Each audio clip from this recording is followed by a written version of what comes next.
The ultimate goal that these people have in mind is the goal to create a one-world government run by the banking industry, run by the bankers, where everybody has an RFID chip implanted in them. Well, listen up! There is a storm coming! Like nothing you have ever seen! And not a one of you is prepared for it!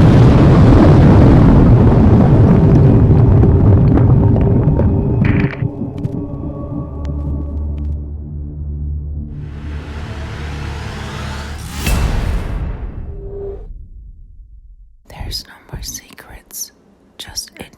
Exactly. Hello, everybody. Welcome to the 401 show, everyone. It is episode 21. I know Yes. you were on the last show, but we're actually I didn't now get you're here on camera. until the very last of the last show. This that you is did. Melissa Moore from the Girls Show. Yes. Which, I mean, this is almost like it is a clash of opposites, at least where we both were. You know, I was going to throw that in there because it is still a slightly sore subject for me because of the content of that show and then the content of this show. I'm sure people are going to say, well, what a hypocrite.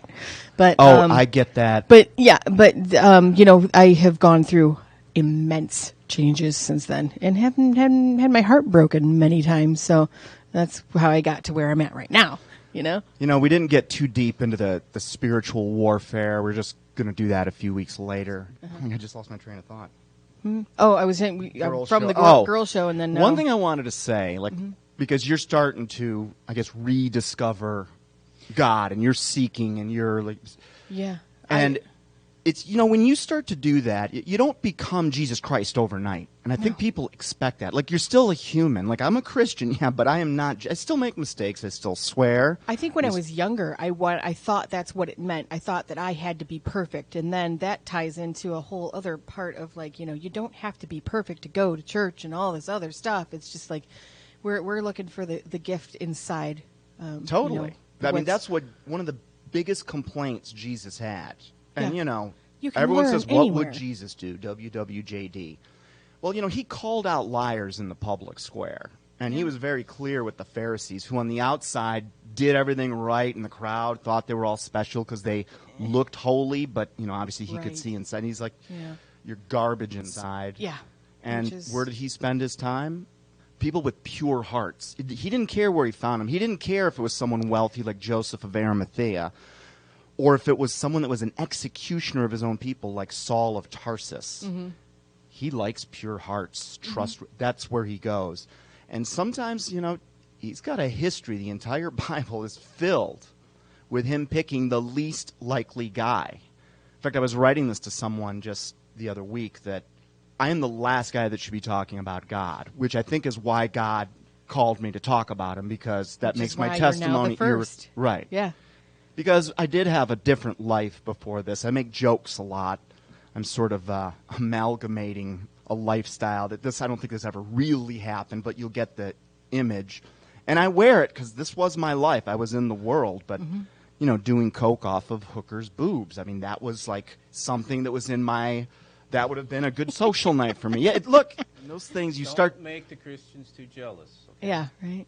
Look, every real Christian I found has a backstory. Rarely are you born into a nice Christian family and you grow up Christian with faith from day one. And then you have a real boring life and for the then, rest of your life. yeah, there's no ups and downs, and you settle, and then you die and go to heaven. I mean, the world does not work that. You just don't get out of life. It doesn't No. matter how wealthy or pretty or I can't ugly say or that poor I'm or even what. interested in that anymore. I'm like, you know what? I think I've gotten myself to like at this autopilot part of life, and I'm just like, where's the wait? No, I'm ready.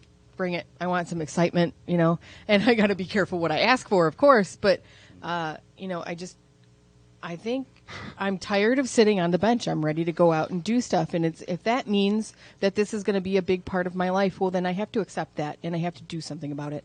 So I think that's, you know, I'm not always a believer in like, oh, I'm here for a reason. God wants me to be here. And it's like, but yeah, ultimately, I don't think I would have gotten a hold of you at the time that I did and gotten into the conversation and been here right now if there wasn't, you know, some kind of reason for me to be here. Well, I still maintain that what happened for me on May 29th, 'cause it's funny, because the prayer I did about 7 months ago, I'd had a very sedate 2 years. 2017, 2018 were really flat, not very exciting. I was all right. It was pretty good. I was working on the book, doing some work on the movie. We were still putting out a show back then, not televised like now. Yeah. And I actually prayed for some excitement. So God answered my prayer. It got And then freaking 4 months exciting. later, I was praying, please get me out of this. It was exciting. And I prayed for him on May 29th. I'm like, will you clean my house? I had that frivolous case that was thrown up against me. Yeah. We've got unbelievable, like, just things that only I'm aware of, because when people share things with me, it stops with me. I'm not, like, going to share people's private lives. Yeah. And it was very draining, and there was just and at one point I just felt, and my business that funds this thing is not doing great these days. I'm just starting to feel overwhelmed. I throw out this prayer, clean my house. Next thing you know, it's unbelievable, because I didn't do any of the cleaning. It cleaned itself. Like 3 people came and 3 people entered. Like, and you were one of them. Like, you reached out to me. I did not call you. I mean, you reached out to me out of the blue. No, and there's a reason that I reached out to you as well, is because like I have recently gone through another breakup, and I just I am very much a social extrovert type of person, and I'm She is. I can if vouch I for don't that. have people to talk to and things to do, I get bored. And so, I just I picked up my phone and I was like, I haven't been on Facebook in forever. And then just kind of flipping through, like, who's the last person I even talked to? And I saw your name on something, and I was like, hey, what's he doing? Boop, boop, boop. Here we are. Look at the draw. Yeah. And and I don't mean for that to sound like, I'm just gonna hold him because I'm bored. Let's see. Call Dave or play Russian roulette with my revolver. Dave, hey. that was a close one, Dave, but I can I'm do not it. saying I was ready to do a bullet. That's not what I'm saying I here. know. That's more a joke on me. Katie Richardson. I don't know if she's stuck in traffic or not stuck in traffic, but we're missing you. I don't know if you're watching right now, but I hope so. we see you next week. And next time, Melissa and I are going to take you out into the alley before the show. Okay. Few things I just want to go over. We're starting season 3. It's episode 21. We deal with serious subjects here, but I already know your personality. I mean, we've known each other for 5+ years Smart at ass. this point. It's better than being a dumbass, I guess. I mean, they both come in handy depending on the situation. But Beats I a would dumbass every categorize. I'd put her more in the smart ass. And we've all met Charles, correct? Yes. And we got Al behind the scenes. The subjects we talk about are serious, but don't misinterpret the fact that we might be light about them. We take them very seriously, but some of us are so desensitized and have been in this so long, and it stops being scary after a while. But I can understand, because at first, when I first started learning these things, it was unnerving, frankly. Sometimes that's a lot of times. That's just my personality. The way that I deal with things is with humor. So Same here. yeah, Like the old let's make light of a heavy situation. yeah. Like, I go too far. I offend a lot of people, and I don't mean to. Like, yeah. Was there some event where you offended me? that you're No, referring to? remember your wife, and I'm not even going to say what I was making, Joe, and then you called me out. You're like, Dave, you can't be. And I'm like, oh, God, I felt terrible. Just reel it in a little bit, bro. Yeah, as long as you accept forgiveness, man, we're good. And I will do the same for you. All right, so before we really get into this, I want to also say thanks upstairs, God, Jesus, Holy Spirit, and however the entire contraption works to make all of us work, thank you. Because at the end of the day, at least this guy right here absolutely believes you are, in fact, behind everything. Today we're talking about banking and the book of Revelation. Okay. Because that's what this show does. The show has a few themes. We paint dots each week. And the dots are going towards this giant mural that right now only has dots and some, think of a paint by numbers picture. We can't see the picture yet. This is only our 21st episode. We haven't put enough of it together for it to form. Okay. But what this show is meant to do is, in a sense, show the audience how I at least discovered these things, which led me right to Jesus Christ. This is like my favorite kind of movie, like Pulp Fiction, where you got a spot here, this story, this story, this story, this story, this story. And then when they all come together at the end, you're like, oh, that's how they're all tied together. Holy crap. Exactly. Yeah. Good analogy, because that's exactly what this... I don't know when it happens for people. Okay. It took me 8.5 months of full-time... Like I was researching this full... Oh yeah. I can say. I when we sat down, I said, "That's your Bible," and it's holy crap, it's full of notes. So it's it's like schizophrenic patient. You're finding passages that match. You're seeing the things that were written by two different guys in two different eras. They're talking about the same thing. They don't know each other. Mm-hmm. They don't know they're talking about the same thing, and you've got to pool both of their eyesights to see the full image. Yeah. It's why one of the themes of the show is the elephant, the blind men and the elephant. You guys know that parable? Everybody's trying to figure out what. All these blind men try to figure out what's. Yeah, exactly. Yeah. He thinks he feels a tube. He thinks it's whatever. Okay, gotcha. The other one he thinks so it's a spear. They're trying to figure out what it is. All Gotcha. these pieces come together and it's an elephant. They're all blind. They can't see that. Oh, and yeah, we see that all the time where people make assumptions and they tell you, it's this, and you go, yeah, they're guilty. Can't see. Well, for sure, guilty all along the way. Even things that are recorded on air that I'd put out a couple years ago. I completely 180 degrees have discovered that I was completely wrong. So we always say, don't trust us. Do your own research. At the end of the day, this is something you've got to see. You've just got to see it with your own eyes. So I got to ask you a question. That is not every man's Bible. What do you mean? It's special. Why? Look at it. It has a big giant section for notes. What? Because I got one that had a note section. Well, okay. Because my last one, I was writing. I'll be honest with you. I've never actually seen one like that, and that's pretty freaking cool. And it actually. Because I know a lot of people who do the same thing. They highlight, they underline. Teaching. That's what you study. That's which is also I could imagine having multiples of these, and then you read it once, you make a note when you're this age, and this is the first thing that I found, and then when you've and like a different, a completely different series of okay, and then I went back through and did it again. Yep. Because this was my second one. This one I started in January of 2016. Yeah. Because the first one was all written up. Oh yeah. So, and I'm reading now a different version, and it's interesting to compare how the ESV translates against the KJV, against the NIV. I don't like that, but at the same time, I can't live without it because I have the only one that I still have at home. I think is the contemporary English version, and it's the only one that I kind of understand. But it's still someone else's interpretation of that book, which is okay. But now we do have tools where we don't need. We can go easily with the click of a few buttons. Yeah. It's on your phone. It's on every computer. My Bible is on my phone. You can find now. out what the actual Greek word was that they used there. Okay. And you can see how the translators changed it. And we're actually going to do a couple of examples like that. Yeah. Well. So what is this? What is this book? What is this called? I mean, how do other people who maybe want to use some of those Journaling tools? Bible. Journaling Bible. A journaling Bible, yeah. Okay. So this is it for all you guys. It's just got room for awesome. That's notes on the side, and you can everything from observations to realizations to questions where, I mean, there's times in here where I'm kind of a smart ass, even with God, it didn't happen for this, but here's an example. A lot of people get turned off on the Bible when they hear that God sent the Hebrews in and ordered them to kill every man, woman, child, and cattle and everything in a village, okay? Because, when I read something like that, and there were times where, you get frustrated with God when you're seeking Him. It's not a smooth ride at all. And there are times where I'm like, don't agree with God. He's going to. Do you write that?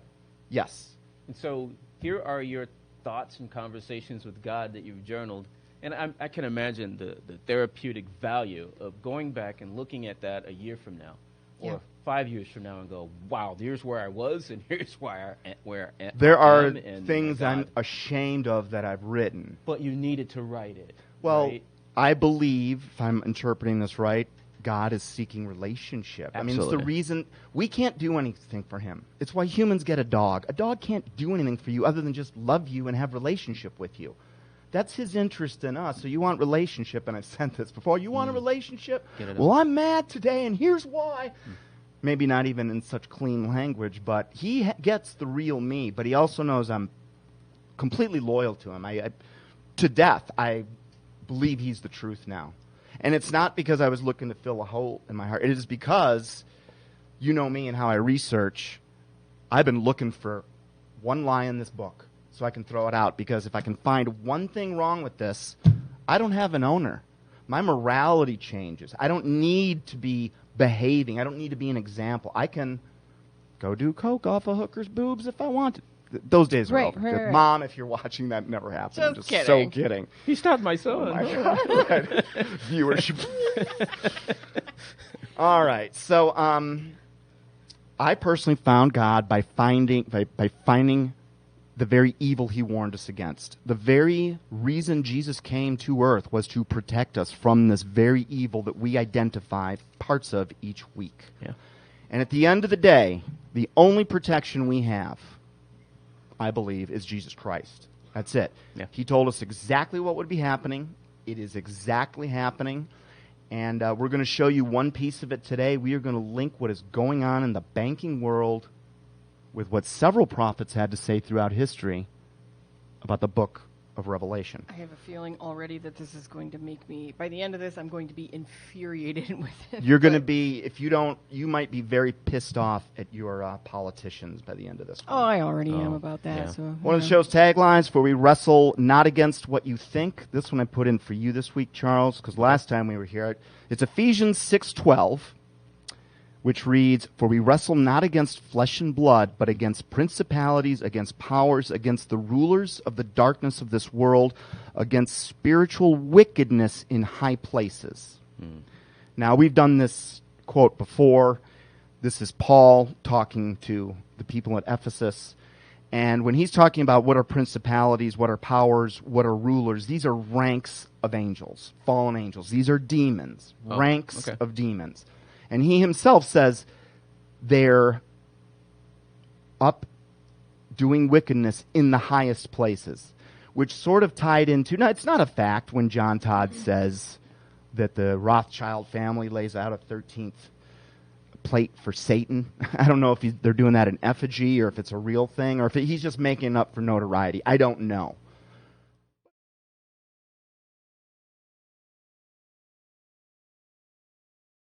People, you'll just have to understand that I came out of a world that I saw something you don't see when you turn on the radio.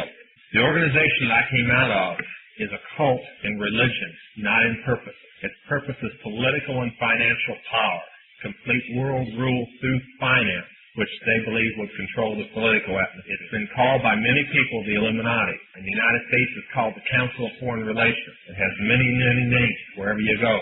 And my last name was Todd, but that was just changed about 60 years ago. Until then, our name was Collins. And the Collins family, my direct tree, was responsible, according to witchcraft history and a few history books that I can find also, with bringing witchcraft to the United States. Now, coming out of the occult, I know the system of collars.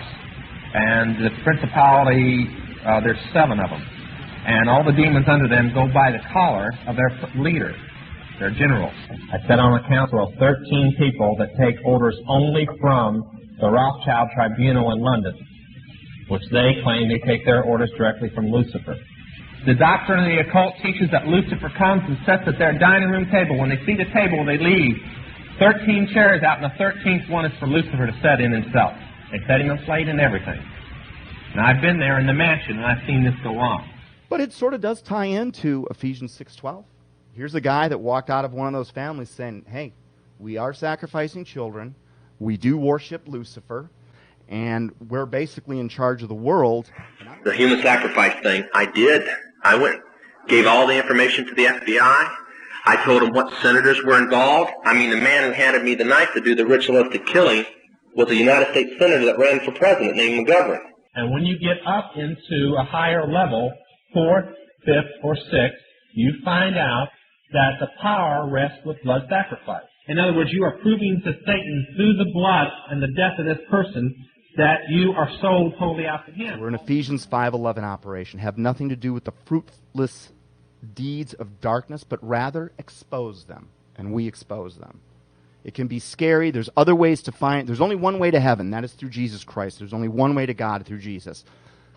But I'm an example. Many people have done this. You can find Jesus without opening a Bible. And I had been programmed to never look in this book because that's just what because that's basically what they wanted us to believe. Yeah. And it was the last place I looked, and kabam, that is where all the answers of everything came together.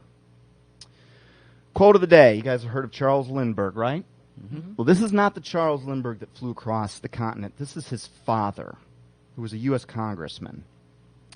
And he said these words on the floor of Congress the night before what I think is the most important vote Congress ever took, which was December 23rd of 1913. Charles August Lindbergh, father of the famous aviator, had this to say. He himself was famous in his day. Mm-hmm. The people may not know it immediately, but the day of reckoning is only a few years removed. And the backstory on this was Charles Lindbergh screaming to Congress on the floor of Congress. It's December 22nd. The people that should have been there to block the vote of the Federal Reserve Act, because we're going to show you how it has destroyed our country. They waited to do the vote on December 23rd when half of Congress was out for the holidays. Of course. They had already the prior year killed. I say they killed. I don't believe the Titanic, which went down in 1912, which took out the Astors and the Guggenheims and some other families that were opposed to this. That never even crossed my mind. Now remember, these people do this all the time, and it's the same MO. You've seen it on 9/11 where they show us they're going to do 9/11 before it happens, and we're going to show you how the bankers themselves showed us. Mm-hmm. But this is their MO throughout history, so it's not an accident that in 1894 there was a book that came out called The Titan about, now tell me if this story sounds familiar. It was about the biggest passenger ship in the world made out of steel. It had a sister ship, and on its maiden voyage going from Europe to the United States, it sank because it hit an iceberg. Oh my God. That's the story that came out in 1894. Yeah. 1912, that exact same thing happens. Yeah. And I still defy anybody. Go get ice, and let's not worry about thickness of a ship's hull, however thick that is. Just get a little frying pan out of your kitchen and go get some ice. I will give $1,000 to anyone under any scenario that can get ice to crack a hole in your metal frying pan. I don't care what speed you use. I don't care what different. Go ahead and try it. Okay. Very much like how the 9/11 towers fell. Defied the laws of physics. And yet these are we don't know the Lusitania story so well, but they remind us of the Titanic always. Mm-hmm. And anything else about Lindbergh, by the way, that comes to mind? Anything else? Why else is Ed Lindbergh name famous? He flew across the ocean. Anything else happened to him? I don't know. No. You guys ever hear the Lindbergh kidnapping? Oh, no. No. We'll Never heard of that. In a minute. Yeah. What Charles August Lindbergh was trying to say, here's the backstory on this. When you or I write a check, like regular people, we've got to have sufficient funds in our account to cover that check. But when the Federal Reserve writes a check, there's no bank deposit on which that check is drawn. When the Federal Reserve writes a check, it is creating money. Another quote from Charles Lindbergh. He goes on to say, the new law will create inflation whenever the trusts want inflation. It may do so immediately, but the trusts want a period of inflation because all the stocks they hold, all the stocks go down. Then they can purchase them at cheap prices. This is one of the ways that they've actually acquired so much industry in the United States. Lindbergh stated this a few years prior to the stock market crash in 1929, which ushered in the Great Depression, and we're going to show you exactly how that was orchestrated, why, who was behind it, and it was not a natural rhythmic outcome of our financial cycles. Mm-hmm. All right, quick history on banking. Let's just get from ancient history to modern day in about 1 minute. Proverbs 22:7. The rich ruleth over the poor, and the borrower is servant to the lender. Let's keep that in mind. Moving on. That was in 940 BC. That was King Solomon talking in the book of Proverbs. Let's flash forward to 538 BC, circa. Daniel the prophet, probably the most significant prophet, if you ask me, from the palace of Babylon. He predicted the Medo-Persians would come. They would be beaten by the Greeks. Then the Greeks would be beaten by the Romans. And then the Roman Empire would go hidden. It would never be conquered. Now, he's writing this in 700 BC, and we have now verified with certainty that it was in print that long ago, which Anderson Cooper will never tell you about, but science will. You got to find it. And we have access to this library that includes every library in the world. It's called the Internet. It's not just for porn, although I've heard some people use it for that. Daniel 7:23. He said this. The Lord is talking to him. Thus he said, as for the fourth beast, now a beast, Book of Revelation is very hard to read because it's written in code, and the code is deciphered in the rest of the Bible. So you are not going to see it here, but a beast, Daniel goes on to tell us what a beast is. A beast is like a governmental system. It's an organized system. So he's talking about the fact that the first beast, Medo-Persia. Second beast, the Greeks. Third beast was the Roman Empire that we know in history books. The fourth beast was the Roman Empire that went hidden. Now, we can look back in history, and we now know that it never went hidden. Simply, the Roman Caesars, who were back then before Jesus was crucified, was the outward, I mean, they wore power on their sleeve. They were the priests themselves. Mm-hmm. When Jesus is crucified, they've got a problem because rule by overt force no longer worked. They got to the point where they were having Christians gruesomely mauled in Colosseums, and Christianity was still growing. This idea that Christianity was created to control the people is laughable because it took them 300 years to co-opt Christianity. They had no control of it in the beginning, and no one would have had the foresight to create this religion as a control mechanism, and people that say that just haven't done their homework. So the fourth beast was the Roman Empire that goes hidden. Now, he's writing this in 700 BC. We can now look back from 2019 AD back on history. So what did happen to the Roman Empire? Because they weren't conquered. What did they do?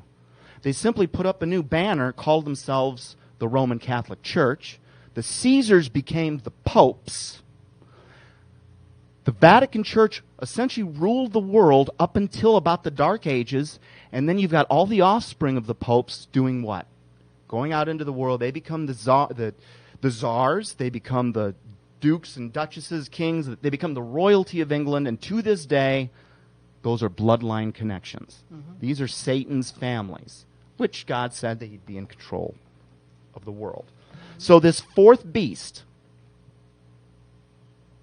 there shall be a fourth kingdom on earth, which shall be different from all the kingdoms, and it shall devour the whole earth and trample it down and break it to pieces. Now, these beasts were Satan's kingdoms. There had been a couple before Babylon. Daniel's writing from Babylon. We are now what would be in the hidden realm. We're in the fourth beast. Yeah. And we're starting to see it come.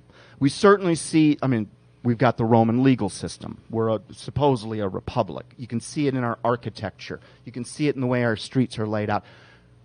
You can see it in our Capitol building. We've really adopted the Roman, and we still have the same eagle that was the Felix that was over the legions. It's the same eagle we see on our dollar bill. It's the same. You can follow these people through their symbols throughout history. Backstory. Daniel is one of the most significant figures of the Old Testament. Impossible predictions about the future were announced by God through him, including the rise and fall of several kingdoms, like the Babylonians of Daniel's time. The Greeks and the Romans, hundreds of years in advance, he had predicted this. This happened with utter precision. He didn't just say the Greeks would come. He said that there would be this great Greek general who would be really young, and he would die at an early age. He would pretty much conquer the world, and he would have no heir, and his kingdom would be divided up into 4 places. Do you guys know who I'm talking about? Mm-hmm. Who? No. Alexander the Great, who several hundred years later essentially conquered the world, even got depressed because there's nothing else to conquer. He dies, I think, at the age of 31. He has no heir, and his 4 generals divide up the land. That was in writing. Yeah. 400 years before it happened. I'm sorry, people. And many more details like that. Daniel also wrote that God would regather Israel not once, but twice in future centuries. The second time was 1948, another just unbelievable prophecy. The remainder of the prophecy is about Daniel's 70th week, which is the last 7 years of human history. They're all ready to happen. I mean, every prophecy that's in this book has come to pass, except for the ones that we're waiting on. And you'll just never get me to believe it. At this point, like I said, I'll die before I renounce it. Quick survey of the emerging geopolitical landscape compared to what was in writing over 2,000 years ago. It's hard to deny. Jesus and the money changers. You guys have heard this, right? Matthew 6:24. You can't serve money and God. You asked a question, well, what do I do with all this money that has, demonic symbols on it, right? Yeah, Jesus sure. answered that question for you. Because, see, the Pharisees tried to trap him on that one. And they asked him, Jesus, should you pay taxes?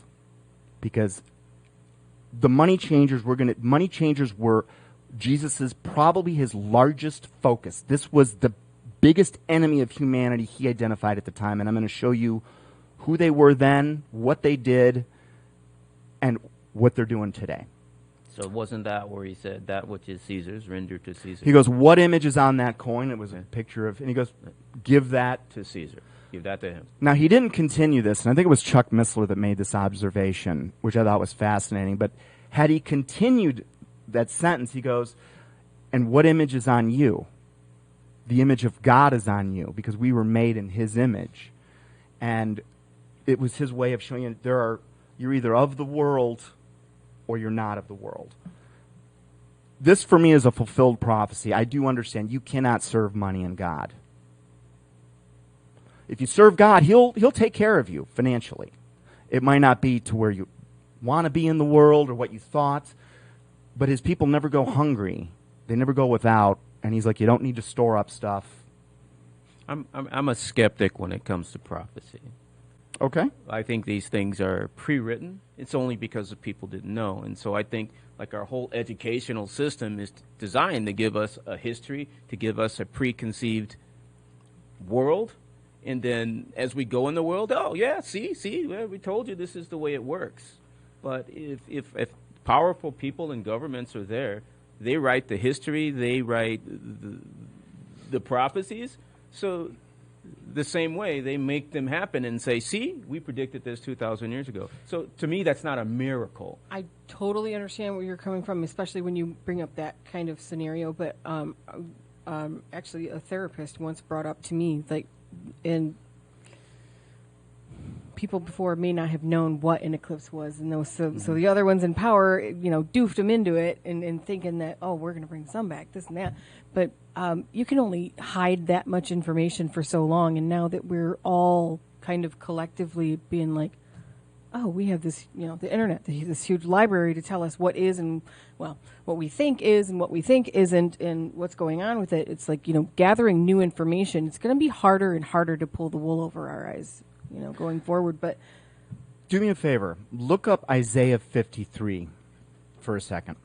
And you're totally right, because there are some prophecies that take no imagination or effort. Like one of them I don't really use it as one of these fulfilled prophecies, was that the king of the Hebrews, the Savior, was going to ride into Jerusalem on a donkey. And the morning that Jesus was due to enter Jerusalem, he sent a couple of his guys out, said, go here, ask for the donkey. He's going to give it to you. You bring it back. Like, that's something staged.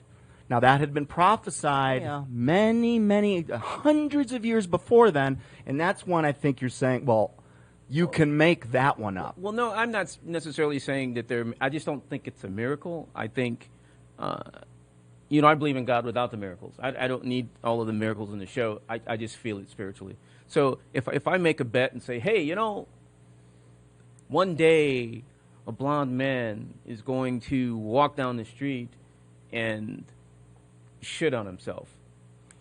It may take 100 years for that to happen, but one day a blonde man will probably be seen by somebody walking down the street shitting on himself.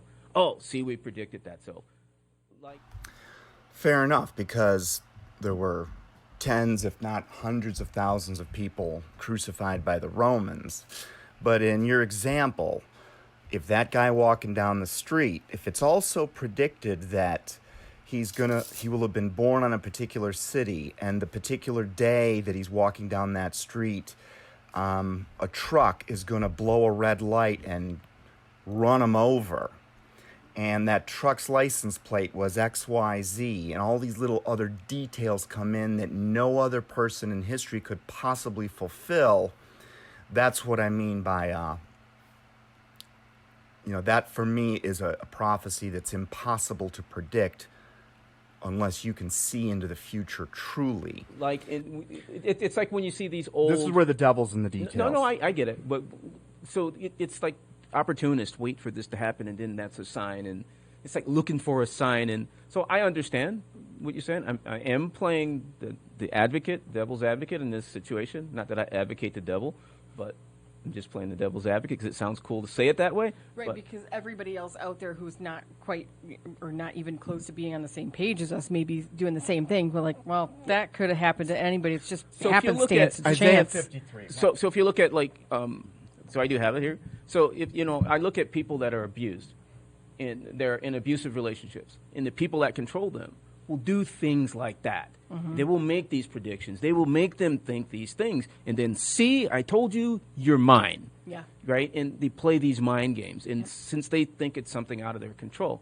So I'm really careful about, I don't need that to prove to me. I mean, that's great. This is evidence. That's cool. That's what prophecy's what did it for me. Yes. Yeah. Because that's the one characteristic this book has that no other book has. And God said, this is what will separate this book. There will never be a mistake. It's not that you can go find a couple that are right. You can't find one that's wrong. Now, Jesus can go arrange to get a donkey to ride in on, but he can't make himself be born in Bethlehem. When the prophecy I'm discussing, in fact, why don't you read 53 and get us down to about here? Wow, okay, Isaiah you're going to 53. test my reading skills here. Okay, Isaiah 53, King Now, this James was written, Version. I'm going to say this is probably 700, 800 BC. Go ahead. Who hath believed our report? And whom is the arm of the Lord revealed? For he shall grow up before him as a tender plant, and as a root out of the dry ground. He hath no form nor comeliness, and when we shall see him, there is no beauty that we should desire him. He is despised and rejected of men, a man of sorrows and acquainted with grief, and we hid as if it were our faces from him. He was despised, and we esteemed him not. Surely he hath borne our griefs and carried our sorrows, yet we did esteem him stricken, smitten of God, and afflicted. But he was wounded for our transgressions. He was bruised for our iniquities. His chastisement of our peace was upon him, and with his stripes we are healed. All we like sheep have gone astray. We have turned every one to his own way, and the Lord hath laid on him the iniquity of us all. He was oppressed, and he was afflicted, and yet he opened not his mouth. He is brought as a lamb to the slaughter, and as a sheep before his shearers is dumb, so he openeth not his mouth. Keep going. That's enough. Now, Jesus fulfilled. Crucifixion didn't even exist yet. And they're talking about he was pierced. I mean, they're talking about a crucifixion. This is done in other places. This was written 700 years before Jesus Christ shows up. It's just kind of hard to justify. I mean, your theory then would be, well, someone would have eventually been. It's not really a theory. Yeah, it's just that if I'm writing the books, I control the narrative. I control what you see, and I control that event. and I'll use that event as a pretext for another event. So it's like, make this happen because it's a fulfillment of prophecy. All right, so... And only because, I mean, I'm not knocking the Christian side of it. I see this in other religions, and people use these. I'm just warning that people use these as mechanisms for control. Cults and things like that. Sure, dude. Yeah. That's all. That's what this is individual. Your relationship with God is one-on-one. If you're going to do it with a group of friends, odds are you guys are in the wrong ballpark. You don't get saved in groups, and you don't get saved by what church you go to. It's a very personal thing, and it's based on personal understanding. And you're going to have to ultimately read this. You're not going to get. You can't know Him without reading this. I agree. We've got such a good mix of people because I always say this, and I got to change my attitude about it, but I always say I have terrible reading comprehension. So I have lived all of my life with this feeling inside of me, not needing any real studying of the book. You know, it's kind of like that's where I get the most out of actually going to church and listening and learning audibly and collecting things that way. And then, you know, we've got, like you said, this is what did it for you.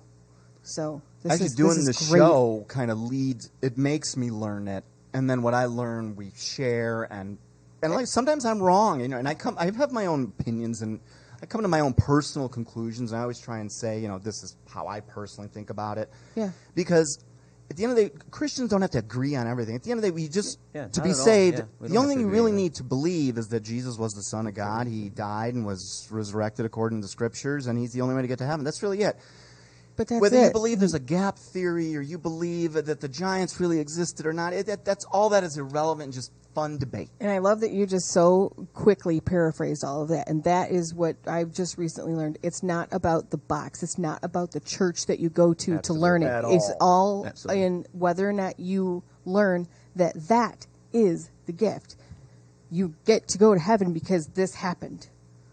All right, we're going to have to pick up the pace here. Yeah. I'm sorry to interrupt. No, but, this you're doing Yeah. the right you know, thing. just so we don't, all be as long subjected as, to as long as you people's- guys don't We're not sheeples. send me Yeah, a that's hateful it. email for cutting you off and saying we got to get Yeah, going. we don't here. want any Not at all. sheeples. That's All it. right. Yeah. So Matthew point. 6:24, basically Jesus says you cannot serve God and money. Like specifically it was God's on one side and the opposite of God, and Jesus is the way he phrased it, was money, which is interesting. It's interesting to note that Jesus implies the master who is opposite God is money. Today, thousands of books and documentaries exist in which authors link the images on the back of many nations' currencies, including U.S. currency, to demonic symbology. Many competent researchers allege the eye on the top of the $1 bills pyramid is the eye of Lucifer. 2,000 years ago, Jesus said that you're going to have to choose money or God. Matthew 21:12. This surprised me because I never knew this about Jesus. Because at first I thought this was a temper tantrum. But do you know that Jesus got physical with people before? Yeah. You guys ever know that? Because Yeah, I everyone don't was like, think what I would really did. Jesus do? Well, you know what? Well, he wouldn't slap you. Well, yeah, Well, he might. would. He might. When he You saw it, deserved now it. the money changers. So here is Matthew 21:12. It says, and Jesus went into the temple of God. So he's in the second temple. This is Jerusalem. This is about 31 AD. And he cast out all of them that sold and bought in the temple and overthrew the tables of the money changers and the seats of them that sold doves and all these other things. Now you need to understand, if you're in the temple selling, you're a Jew. You're not going to be there if you're not Jewish. So these people were Jewish on the outside. This is very important because we're going to link this up in a second. Okay. There in the temple, he found people selling cattle, sheep, and pigeons, and also the money changers sitting at their tables.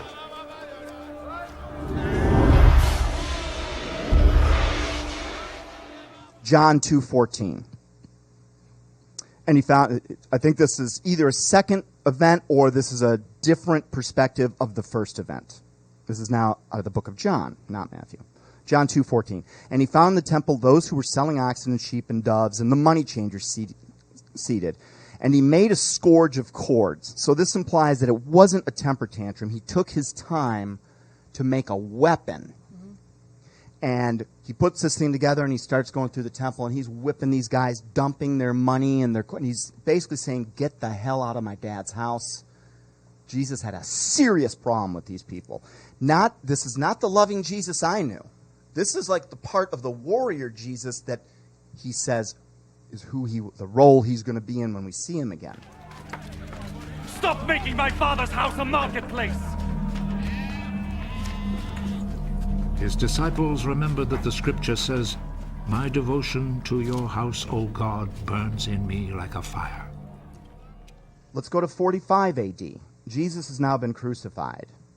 James is actually Jesus' blood brother, his half-brother, okay? James did not believe Jesus really was the Son of God until he was resurrected. And then James became a complete believer and actually ended up being probably one of the top teachers of Christianity from Jesus' death through James's death. Yeah. And here's what James had to say. And he's talking about today. This is a prophecy. And tell me if this sounds familiar to you guys. Come now, you rich, weep and howl for the mistakes that are coming upon you, for the miseries that are coming upon you. Your riches have rotted, and your garments are moth-eaten. Your gold and silver have corroded, and their corrosion will be evident against you and will eat your flesh like fire. You have laid up treasures in the last days. That's today. I mean, we're looking several multi-billion-dollar families with a lot of people claiming that these people worship Lucifer. We'll get back to that later. Behold, the wages of laborers who mowed your fields, which you kept back by fraud, are crying out against you, and the cries of their harvesters have reached the ears of the Lord of hosts. You have lived on the earth in luxury and in self-indulgence. You have flattened your hearts, and in a day of slaughter. You have condemned and murdered the righteous person. He does not resist you. So this seems to be a warning from 2,000 years ago directed at the elite of today. James is provably correct in that the laborers, the people, us, and we've been defrauded, and I'm going to show you how they defrauded us. That's what we're getting to, because this is a prophecy written 2,000 years ago, and I did not understand how they defraud. I mean, yes, we know about the 1%, the elite, the establishment, the Illuminati, the New World Order, whatever you want to call them. They're basically in control of stuff. And you've got people protesting. You've got Occupy movements. You've got, there is turmoil everywhere right now. Yeah. Unlike it was up through the this really began in this century. Revelation 2:9. This is now 90 AD. Jesus has been off earth for about 57 years. He comes back, shows himself to his apostle John, who's now an old man. John is on the island of Patmos. He's a prisoner of the Romans. And he's having John transcribe letters to 7 churches, and he mentions the synagogue of Satan a couple of times. Now, this is linked inextricably to the money changers.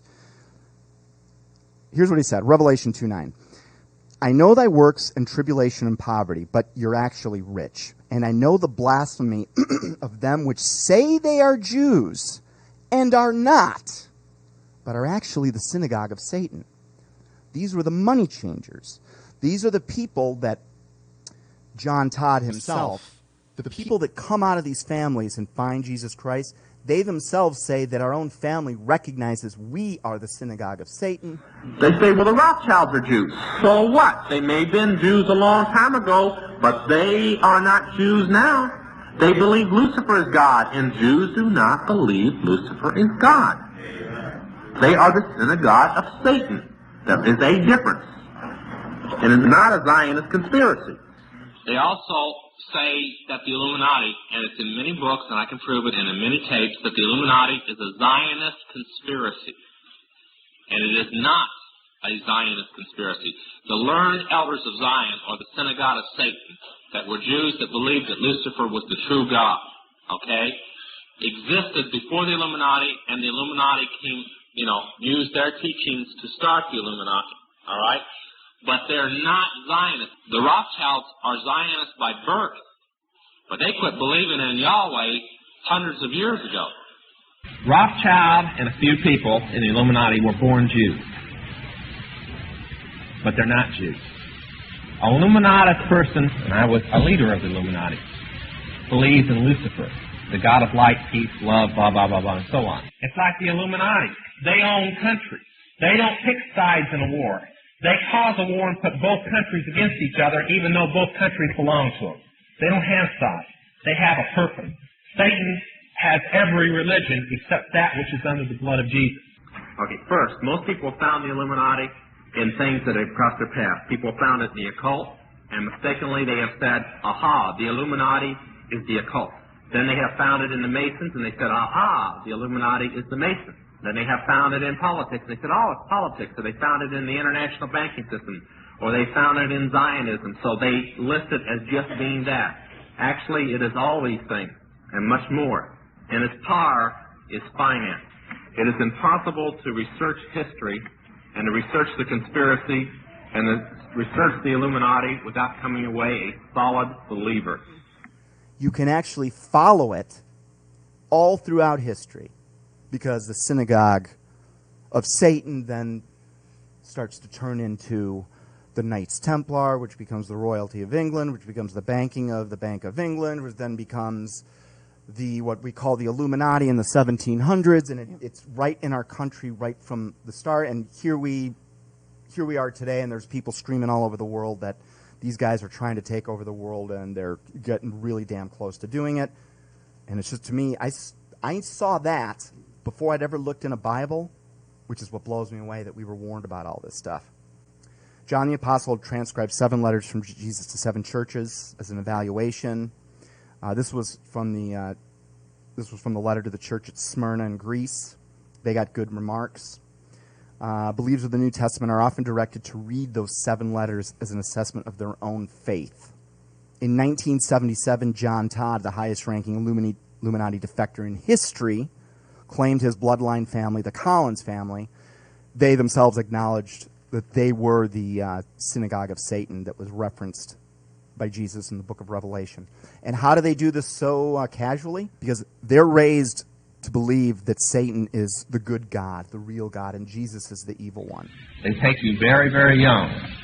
And even before they start talking about the so-called positive aspects of witchcraft, they talk about the negative aspects of Christianity. Being a Christian is a miracle, not because I want it out of witchcraft, but that I would consider Christianity the only way out. Because they brainwash you from very early childhood that the Christian is the most evil being or creature in the universe. This is what I was raised up to believe. But once you're in, there's a bounty on your head should you ever leave. And I don't care if you're 13 or 14 years old, the bounty starts at $10,000, and they send a professional. They don't send an everyday person. But that's the situation. It is no joke. It is a serious situation. The occult gives up less people to conversion than any other thing. And it's not because they don't want out. They desperately want out. And you get to a kid that young, and it's, we believe what her parents told us. Yeah. Let's keep moving through history. 1700s. George Washington sends a letter to Jabez Bowen, who is the governor of Rhode Island, 1787. First time you start to hear a warning of paper money. Paper money has had the effect in your state that it will essentially always have, to ruin commerce, oppress the honest, and open the door to every species of fraud and injustice. Ben Franklin, this is also 1700s. This kind of gives you an idea of what it was we were leaving England, what it was about England we were trying to leave. We were trying to leave the tyranny of the banking families that were behind the royalty of England. Here's what Ben Franklin had to say. The refusal of King George to allow colonies to operate an honest monetary system, which freed the common man from the clutches of the money manipulators, was probably the prime cause of the revolution.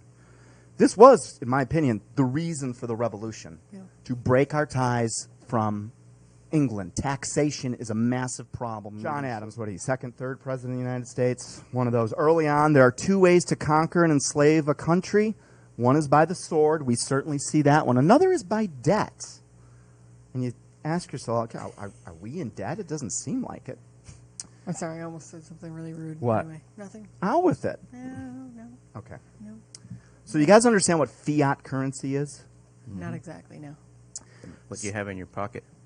Yeah, a fiat, they used to trade like gold. Or you'd trade, if you made quilts, you'd trade with the person that makes Bartering. plates. Yeah, Exactly. yeah. So that started to get complicated. So the idea to have some type of a representative a note. Yeah. And it was very important that that note was backed by something somewhere. And it usually it was backed by gold, Right. sometimes silver. Now, we got off of those. I'm going to show you the devastating impact it's had and what it means for us.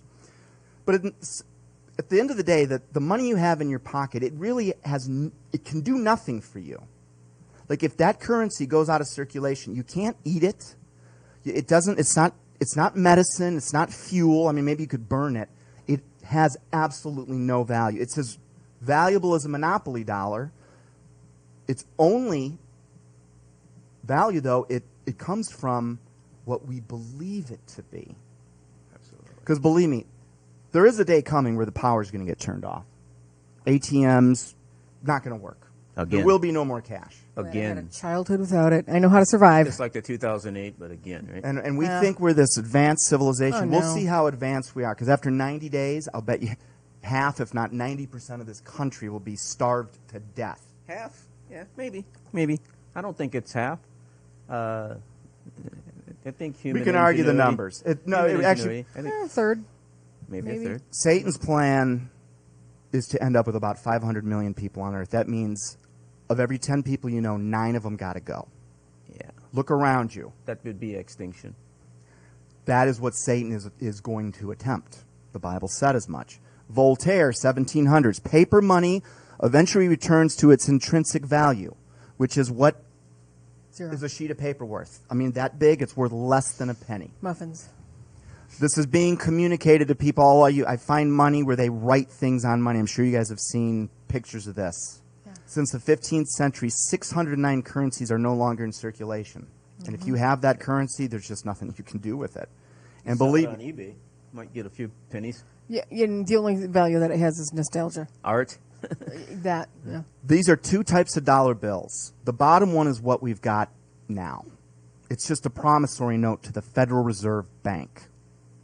The one above is actually backed by silver, meaning you could go turn it in at the U.S. Treasury and walk out with a bar of silver. You cannot do that anymore.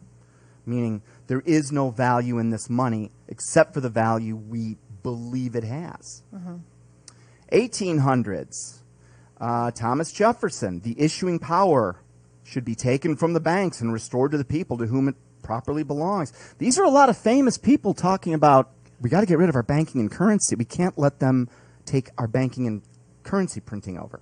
Andrew Jackson, 1834, said, and he's quoting something out of the Bible, "You're a den of vipers. I intend to rout you out, and by the eternal God, I will rout you out. If the people only understood the rank injustice of our money and banking system, there would be a revolution by morning." Before morning, yeah. His Vice President, John Calhoun, same thing. A power has risen up in the government greater than the people themselves, consisting of many and various powerful interests combined in one mass and held together by the cohesive power of the vast surplus in banks.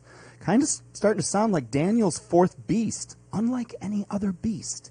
It seems to be like there's this invisible government that's growing these guys are talking about. We could literally do quotes like this for several shows in a row, but here's a smattering from the early 1900s up through today. In 1922, John F. Hyland, who was the mayor of New York City, and he was very outspoken about this. He said in a speech in 1922, "The real menace of our republic is the invisible government, which like a giant octopus sprawls its slimy legs over our cities, states, and nations." Let's go to 1947. James Forrestal, he was the Secretary of Defense. Now, what could he be referencing when he says there is a serious, immediate, and extraordinarily grave threat to the continued existence of this country? He was never able to comment further on that because he was thrown out of his Bethesda hospital window, or committed suicide if you believe the mainstream media. William Jenner, 1951. He's a U.S. Senator. He says, said this on the Senate floor. I charge that this country today is in the hands of a secret inner coterie, which is directed by agents of the Soviet government. Our only choice is to impeach President Truman and find out who is the secret invisible government. Now, at the time, he observed that, yes, there was an invisible government. He thought it was a communist plot. He would, within a year, figure out that it was not communist and, in fact, was this was a conspiracy by the banking families. 5 years later, J. Edgar Hoover, 1956, he says, this is the head of the FBI. The individual is handicapped by coming face to face with a conspiracy so monstrous he cannot believe it exists. Is this starting to sound like the fourth beast that Daniel referenced? Here's Marshall McLuhan, and here's one of the reasons that we have such a hard time seeing this. He was a Canadian philosopher. He said that only puny secrets need protection. Big secrets are protected by public incredulity, which is absolutely true. He said that in 1972. 1974, another U.S. Senator, Steve Sims. Now again, read between the lines. Few Americans fully appreciate the extent to which their tax dollars are being used to finance their own destruction. 1976, Congressman Larry McDonald.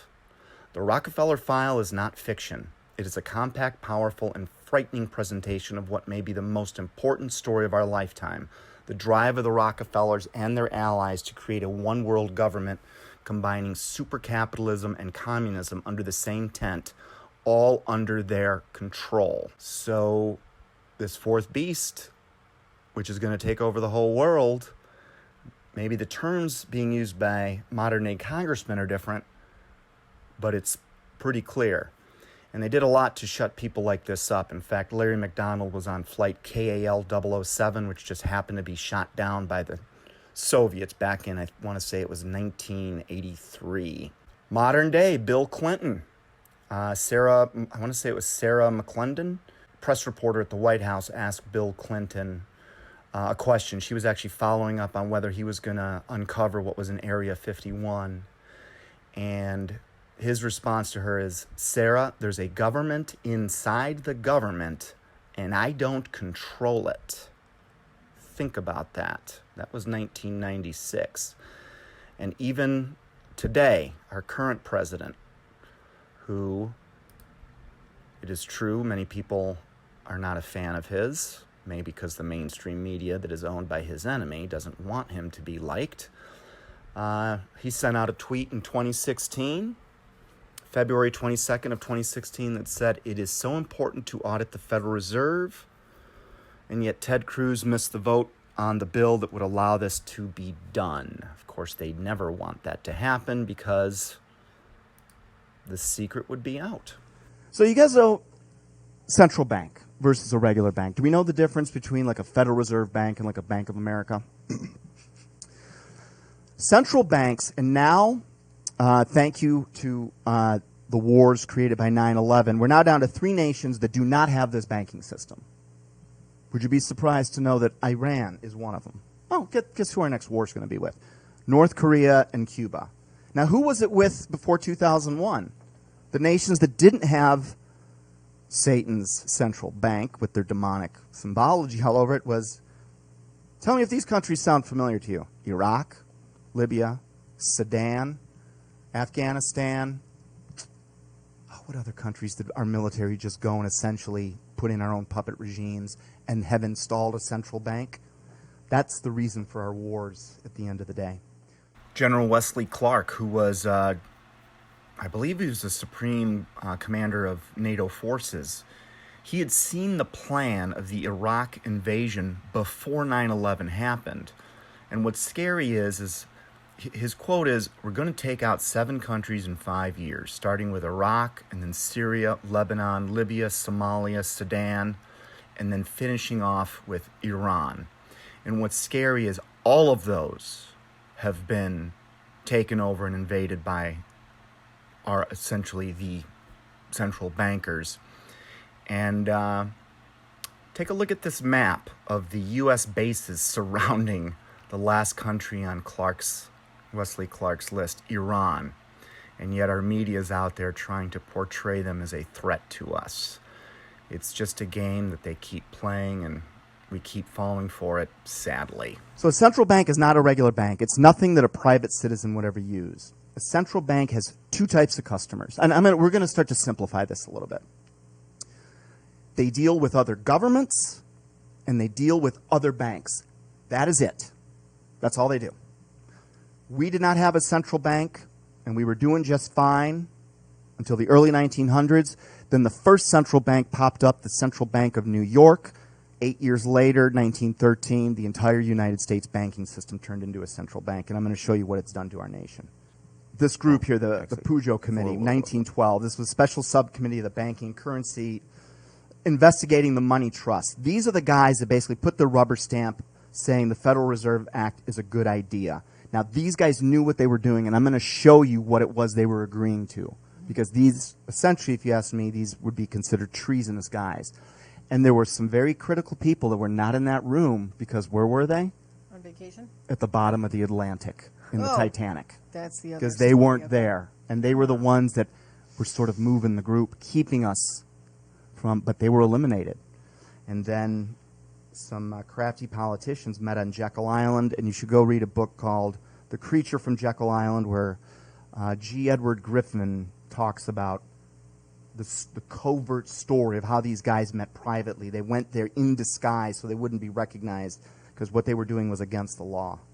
But they coordinated the bringing on of the Federal Reserve Act in 1913, which is actually, if you ask me, we think we won the Revolutionary War.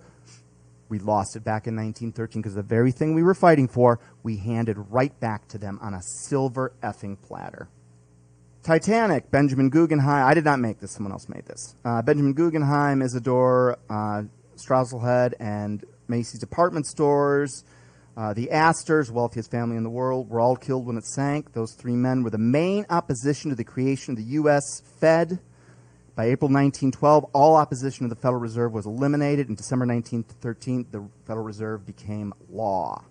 Other people know that this is the worst year we've ever had. This made headlines just like 9/11 did. Woodrow Wilson was president at the time. Headlines. New currency law in effect. All of a sudden, the United States now starts collecting taxes from its people. Mayor Highland, 1922, mayor of New York City. Again, credible person talking about these money giants. They're out to conquer the world. We cannot let this, he called them an octopus. Now, what the Federal Reserve says they do is they allow the U.S. to have flexible and safe currency, and they guard interest rates and things of that nature. But let me tell you something. Crooks, don't count on them telling you the truth or what their game is. No. But we're going to show you what it is.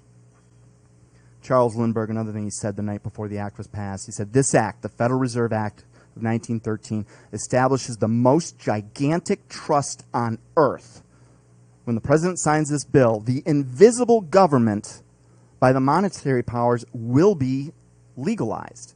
Okay, you're starting to see this. Guys are now starting to talk about this invisible government. We go back to Daniel, 500 and some BC. He's talking about the fact that this hidden Rome, this secret hidden Rome, is going to rise up in the last days. And here we've got world leaders telling us, warning us every decade, over and over. In fact,